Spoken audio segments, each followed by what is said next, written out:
யாத்திராம 13ஆம் அதிகாரம் और निर्गमन 13वां अध्याय அதுல 3ஆம் வசனத்தை வாசிங்க. तीसरे वचन को पढ़ेंगे। फिर मूसा ने लोगों से कहा, इस दिन को स्मरण रखो जिसमें तुम लोग दासत्व के घर अर्थात मिस्र से निकल आए हो। यहोवा तुमको वहां से अपने हाथ के बल से निकाल लाया। इसमें खमीरी रोटी न खाई जाए। பாருங்க, பைபிள் சொல்லுது, देखिए कलाम कहती है, நீங்கள் அடிமைத்தன வீடாகிய எகிப்து, और गुलामगिरी का जो घर मिस्र, இந்த எகிப்து என்னதான்? ये मिस्र क्या है? இது the house of slavery. एक दासत्व का घर है, இது அடிமைத்தன வீடு. एक दासत्व का घर है। அப்ப இவங்க என்ன செய்வாங்க? तो यहाँ पर क्या करते हैं? இந்த எகிப்து என்ன செய்யும்? ये मिस्र क्या करता है? இது ஜனங்களை அடிமைப்படுத்தும். लोगों को ये एक गुलाम बनाता है, ஜனங்களை எப்படியாவது அடிமைப்படுத்த முயற்சி और लोगों को गुलामगिरी के अंदर ले जाना ஒரு चाहेगा। குடும்பத்துல வரும்போது एक परिवार करके जब आएगा, கணவன் மனைவி அடிமைப்படுத்த முயற்சி பண்றாங்க, और पति जो है पत्नी को गुलाम के अंदर लेकर आना चाहते हैं, மனைவி கணவனை அடிமைப்படுத்த நினைக்கிறாங்க, और पत्नी पति को उस गुलामगिरी के अंदर ले जाना चाहते हैं, பிள்ளைகள் பெற்றோர் அடிமைப்படுத்த நினைக்கிறாங்க. और बच्चे जो है अपने माता पिता को गुलामगिरी के अंदर ले जाना இது என்ன चाहते हैं। ஸ்பிரிட்? ये कैसी आत्मा the है? spirit of Egypt. और ये मिस्र की आत्मा है, இந்த spirit of Egypt என்ன செய்யும்? और ये मिस्र की आत्मा क्या करेगी? இது ஜனங்களை ஸ்லேவரிக்குள்ள கொண்டு போகும். और लोगों को दासत्व के अंदर ले जाएगा, உங்களையும் ஸ்லேவரிக்குள்ள கொண்டு போகும். और आपको भी उस गुलामगिरी के अंदर ले ஒருவன் जाएगा। பாவம் செய்வானானால் यदि कोई पाप करे, அவன் பாவத்துக்கு அடிமையா இருக்கிறான்னு கர்த்தர் சொல்றார். वो पाप का जो है दास है, அவன் அடிமைத்தனத்துக்குள்ள கொண்டு போகும். और उसे उस गुलामगिरी के अंदर ले जाता है, பாவத்தின் அடிமைத்தனத்துக்குள்ள கொண்டு போகும். और पाप के गुलामगिरी के अंदर। யோசேப்பு எங்க விக்கப்பட்டான்? यूसुफ कहाँ पर बेचा गया? எகிப்துல விக்கப்பட்டான். मिस्र में बेचा गया। மோசஸ் எங்க வளர்ந்தான்? और मूसा कहाँ पर बढ़ा? அவன் எகிப்துல வளர்ந்தான். और वो मिस्र के अंदर बढ़ा। யெகோஷுவா எருசலேம்ல இருந்து எங்க போனார்? और योशुआ जो है यरूशलेम से कहाँ गए? அவர் எகிப்துக்கு போனார். वो मिस्र में गए। இப்படி போன போதிலும் ऐसे जाने के बावजूद அந்த எகிப்தின் ஆவி அவங்கள ஓவர் பண்ண முடியல. और मिस्र की आत्मा उन पर प्रबल नहीं हो पाई, அவங்க மேல இது ரூல் பண்ண முடியல. और उन पर ये राज कर नहीं पाई। யோசேப்பு விக்கப்படும் போது यूसुफ जब बेचा गया, போர்த்திபா வீட்ல இருக்கிறான். वो पोतीबार के घर में है, எல்லா காரியத்தையும் அவன் கையில கண்ட்ரோல்ல கொடுத்திருக்காரு. सारे चीजों को उसके हाथ के अंदर दे ஆனா दिया, போர்த்திபாவுடைய மனைவி पर पोतीबार की जो पत्नी இந்த है, யோசேப்பேல கண் வச்சிட்டே இருந்தா. और यूसुफ पर उसका नजर था, இவளை பாவத்துக்குள்ள இழுக்கிறதுக்கு முயற்சி பண்ணா. और इसे पाप के अंदर खींचना चाहा, பாவத்தின் அடிமைத்தனத்துக்குள்ள கொண்டு வர முயற்சி பண்ணா. और पाप के गुलामगिरी के अंदर ले जाना ஆனா चाहा, யோசேப்பு துண்ட காணும் துணி காணும் ஓடுனான். पर यूसुफ ने अपने कपड़े को बिना देखे वो दौड़ गया, அவன் அந்த பாவத்துக்கு அடிமையாகல. और उस पाप का गुलाम नहीं हुआ। ஆனா ஜனங்களை பாவத்தை அடிமைத்துக்குள்ள கொண்டு போறது யார்? पर इस पाप के गुलामगिरी के अंदर लोगों को ले जाता है இந்த कौन है? எகிப்தின் ஆவி அடிமைப்படுத்தும். ये मिस्र की आत्मा गुलामगिरी के अंदर ले जाएगी। இந்த அடிமைத்தன வீட்ல இருந்து வெளியே வரணும். इस दासत्व के घर से बाहर आना है, இந்த அடிமைத்தனத்திலிருந்து வெளியே வருவதற்கு और इस दासत्व से बाहर आने के लिए கர்த்தர் ஒரு காரியத்தை கொடுத்திருக்கிறார். परमेश्वर ने एक चीज को दिया है। கர்த்தர் ஆபிரகாம் பார்த்து சொன்னார், इब्राहिम को देखकर प्रभु ने कहा, உன்னுடைய ஜனங்கள் அந்நிய தேசத்திலே और तेरे लोग जो है अन्य देश में 400 வருஷம் அடிமைகளா இருப்பாங்க. 400 बरस जो है गुलामगिरी के अंदर நம்பர் होंगे। 400 என்னது? और जो 400 अंक क्या है? நம்பர் 400 எந்த எழுத்தை குறிக்குது? और 400 कौन से जगह को दर्शाता है? அது தாவ குறிக்குது. वो ताव को दर्शाता है। தாவ ஏன்ஷியன்ட் ஹீப்ரு எழுதும்போது और प्राचीन हिब्रू में जब ताव को लिखेंगे, அது சிலுவையை போடுவாங்க. और वो क्रूस को बनाते हैं, சோ சிலுவையில தான் அவங்களுக்கு விடுதலை உண்டு. और क्रूस के अंदर ही उन्हें छुटकारा है, சிலுவையில தான் அவங்களுக்கு ஜெயம் உண்டு. और क्रूस के अंदर ही उनको जय है। குமாரன் விடுதலை செய்தால் மெய்யாகவே விடுதலை ஆவீர்கள். और पुत्र यदि छुटकारा दे तो वो सच्चा छुटकारा है। எந்த ஒரு எகிப்தின் ஆவியில நீங்க அடிமைகளா இருந்தாலும், और कोई भी मिस्र के आत्मा के अंदर गुलामगिरी में हो, யெகோஷுவா உங்களை நம்ம விடுதலை பண்ணுவார். यहोशुआ में छुटकारा देगा, அவர்தான் விடுதலை और பண்ணுகிறார். वही छुटकारा देता है। பிசாசுக்கு எதிர்த்து நில்லுங்கள், और शैतान का सामना करो, அவன் ஓடி போவான். वो निकल जाएगा। நீங்க அப்படியே பூசி மெழுவிட்டு இருந்தீங்கன்னா आप ऐसे उसे लाल पोस करोगे, அவன் அங்கேயே இருப்பான். और वो वहीं पर होगा, கடைசில உங்க கூடயே படுக்கும். और आखिर में आपके साथ सोएगा। ஒரு வீடியோ பார்த்தேன். एक वीडियो मैंने देखा, ஒரு ஒரு ஒரு பிள்ளை வந்து ஒரு பாம்பு வளர்த்துக்கிட்டு இருந்தாளாம். एक बच्ची जो एक सांप को बड़ा कर रही थी, மலை பாம்பு வளர்த்துக்கிட்டு இருந்தாளாம். एक जो अजगर होता है उसे, அது கொஞ்ச நாளா சாப்பிடவே இல்லையா. और थोड़े दिन के लिए उसने खाया ही नहीं। அப்போ டாக்டர்கிட்ட போய் காமிச்சிருக்காங்க.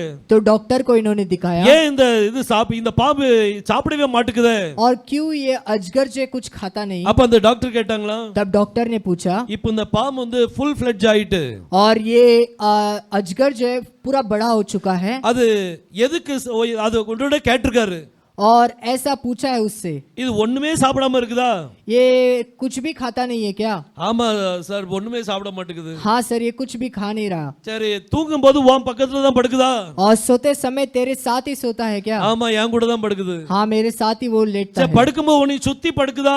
और लेटते समय तुझे जो है पूरा लपेट कर सोता है क्या। ஆமா சார், அப்படிதான் தூங்குது. हाँ, वैसे ही सोता है। அப்போ டாக்டர் ஒரு பயங்கரமான ஒரு காரியத்தை சொன்னாரா. डॉक्टर ने एक भयानक चीज को बताया। இந்த பாம்பு எதுக்காக சாப்பிடாம இருக்கு தெரியுமா. ये अजगर क्यों खा नहीं रहा है पता है। அது உன் கூட எதுக்கு படுக்கு தெரியுமா. वो तेरे साथ क्यों सोता है पता है। அது உன் சைஸை அளந்து பார்த்துக்கிட்டு இருக்குது. वो तेरे साइज को नाप रहा है। உன்னை உயிரோட உழுங்கலாமான்னு தெரியும் முடியுமான்னு பாக்குது. और वो वहां पर हिसाब लगा रहा है कि तुझे पूरा निगल सकता है। பாருங்க, இப்படிதான் பாவமும் செய்யும். और पाप भी ऐसे ही करेगा। நீங்க அந்த பிசாசுக்கு எதிர்த்து நிக்கலன்னா, आप यदि इस शत्रु का सामना नहीं करें, அது உங்க கூடயே படுக்கும். वो आपके साथ सोएगा, சைஸை பார்த்துக்கிட்டே இருக்கும். आपको नाप लेगा எப்பண்டா விழுங்கலான்னு பாக்கும். और कब निगल सकते करके நம்ம देखते உயிரே रहेगा குடிச்சிரும். और अपने जीवन को पकड़ சோ लेगा। இந்த ஸ்பிரிட்டுக்கு இடம் கொடுக்க கூடாது. इस आत्मा को जगह नहीं देना சில है। ஜனங்கள் பிசினஸ் பண்றவங்க என்ன செய்வாங்கன்னா, और कुछ व्यापार करने वाले लोग क्या करेंगे, அவங்களுக்கு கீழே வேலை பார்க்கறவங்களுக்கு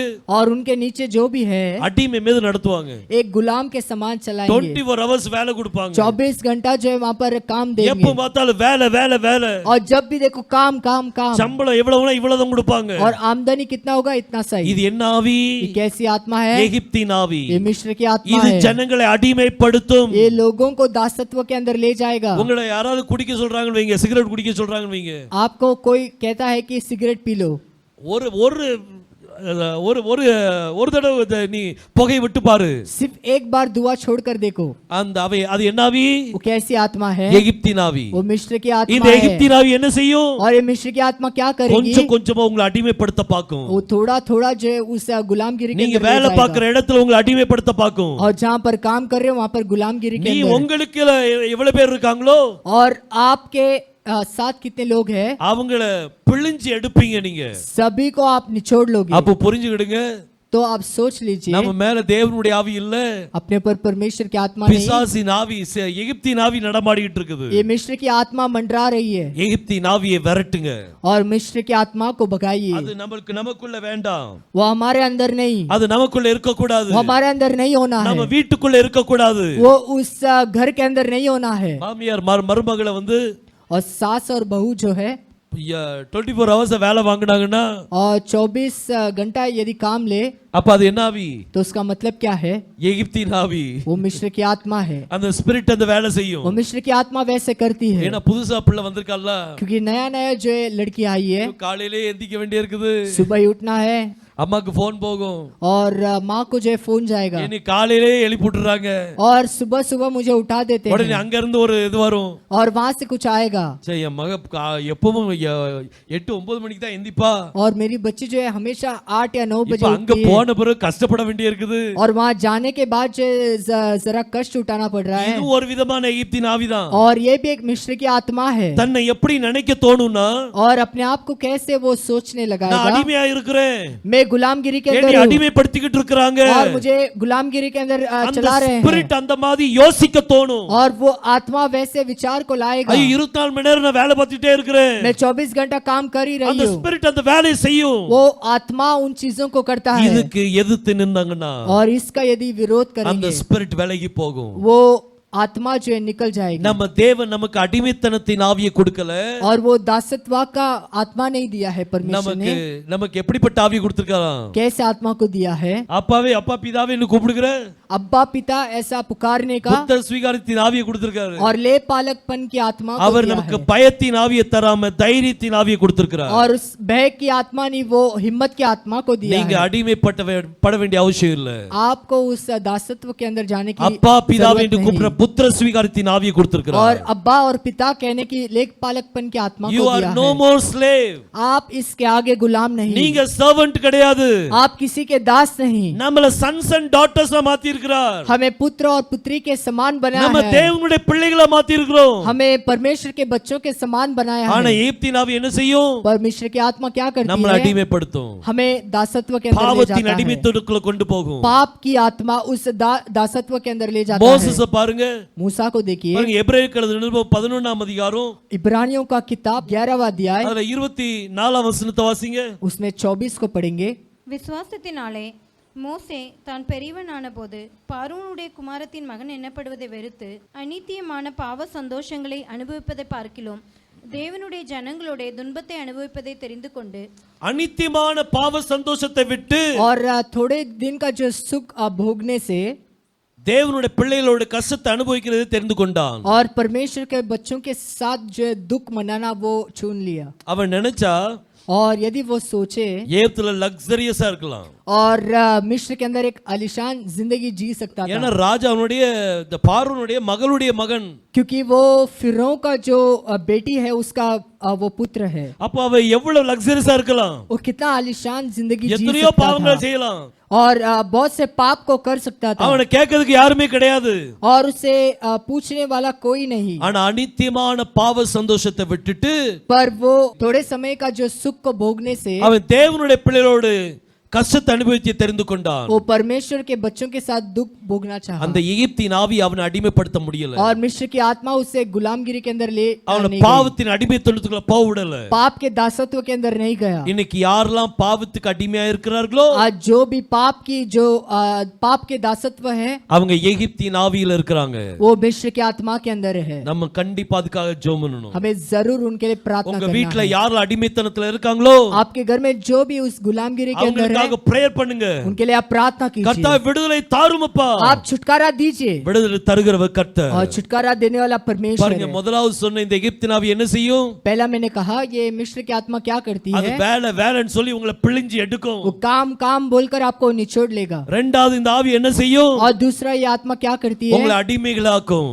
आपको दासत्व के अंदर ले ஒன்னு जाएगा உங்களை பாவத்துக்குள்ளாக அடிமைக்குள்ள வரும், और पाप के गुलाम के अंदर ले जाएगा, இல்லாட்டி ஏதாவது ஒரு மனுஷனுக்கு கீழ அடிமையா இருப்பீங்க, या कोई इंसान के नीचे गुलामगिरी के अंदर இல்லாட்டி होंगे, நீங்க மத்தவங்களை அடிமைப்படுத்திட்டு இருப்பீங்க. या आप किसी को गुलामगिरी के अंदर चलाते இது रहोगे। எகிப்தின் ஆவி. ये मिस्र की आत्मा है। ஆனா நம்ம தேவன் எப்படிப்பட்ட ஆவியை கொடுத்திருக்காரு? पर परमेश्वर कैसे आत्मा को दिया? சுதந்திரமான ஆவியை கொடுத்திருக்கிறாரு. एक आजाद आत्मा को दिया है। கர்த்தரே ஆவியானவர், परमेश्वर आत्मा है கர்த்தருடைய ஆவி எங்கேயோ அங்கே விடுதலை और உண்டு. परमेश्वर की आत्मा जहाँ पर हो वहाँ पर छुटकारा There is है liberty, और वहाँ पर छुटकारा है that is freedom. और वहाँ पर आजादी है। அவர் நமக்கு freedom கொடுத்திருக்கிறாரு. हमें आजादी को दिया है, நம்மளை அடிமைப்படுத்தி வைக்கல. हमें गुलामगिरी में பாருங்க नहीं। இது ஒரு ஸ்பிரிட். ये एक आत्मा है। அது பாருங்க இந்த எகிப்தின் ஆவி எப்படி வேலை செய்தோ ये मिस्र की आत्मा कैसे काम करती है? தேவனுடைய ஆவி அதுக்கு மாறா வேலை செஞ்சுக்கிட்டே இருக்குது. परमेश्वर की आत्मा जो है उसके विरुद्ध में काम करता है।